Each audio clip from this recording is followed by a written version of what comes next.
Welcome once again to Information Technology. Today we will be starting Unit 1, Computer Organization. So in this chapter, what is the basic things that we have to see? So the first, actually what is the aim of studying this particular unit? So this unit aims at making you aware of the fundamental components of the computer system. Now, what are the basic components? The first thing is the hardware, then software, then how the computer functions. After that, what are the requirements?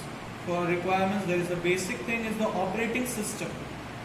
So when we talk about the operating system, then what are the types of operating system that will be used? So all these things we will be covering in detail in this particular unit. So now coming to what actually is a computer. So in common, we talk of computer as a machine which executes a set of instructions. Whatever we give, any type of instruction we give to the computer, it gives us the desired output.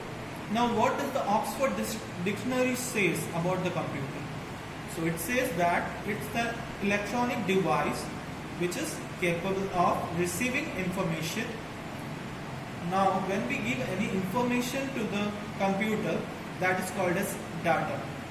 So it is in a particular form and of performing a sequence of operations. Now when the data is provided to the computer, it performs various arithmetic and logical operations on it. Then after that operations being performed, it gives us our desired output in the forms of information or signals. So this is the definition according to the Oxford Dictionary.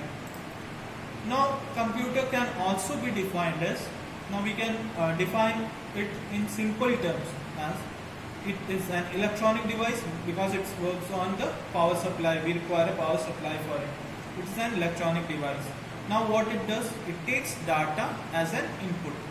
So now how it takes the data as input is using the input devices such as the keyboard, mouse, etc. Now after taking the input, this data goes into the central processing unit. Now the central processing unit consists of two parts, control unit and the arithmetic and logic unit. Control unit controls the overall functioning of the computer. Arithmetic logic unit again consists of two parts. The first one is the arithmetic part where all the mathematical functions take place such as addition, subtraction, multiplication, modulus, etc. Second part is the logical part where the logical operators such as AND, OR, NOT means the answer will always come either true or false here. And finally it gives us the output. Output is information that will come out via the output devices. Now what are the output devices? The devices from where we can see the output, that is the monitor.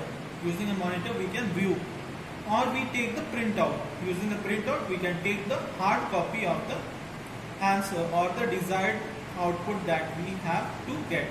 So this is the basic definition of the computer in a simple form. Now next, coming to the language that is understood by the computer. Now the computer understands only zeros and ones.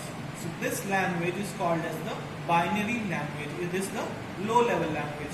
Zeros and ones is also called binary language. Binary means two. So two, what are the two? That is 0 and 1.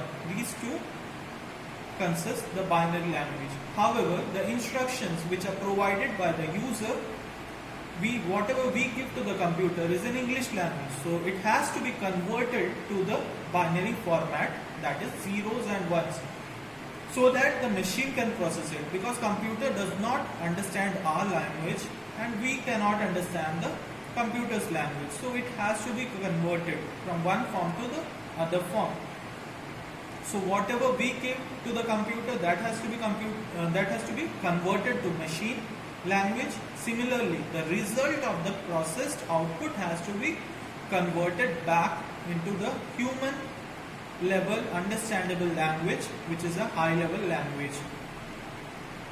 So all this is achieved by an effective coordination of the components of the computer.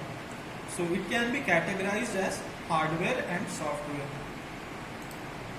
Now what is a hardware and what is a software? So the term hardware refers to the tangible components of the computer that we can touch or we can feel. So whatever components that we will be able to touch or we can feel is called as a hardware. For example, the keyboard, the mouse, monitor, speakers, everything, all these are the hardware components. The next is the software. So these are the just vice versa, that is the intangible components that we cannot touch or we cannot feel. Example of these are the word processor, operating system, data, etc. All these are the softwares. Now coming to input and output.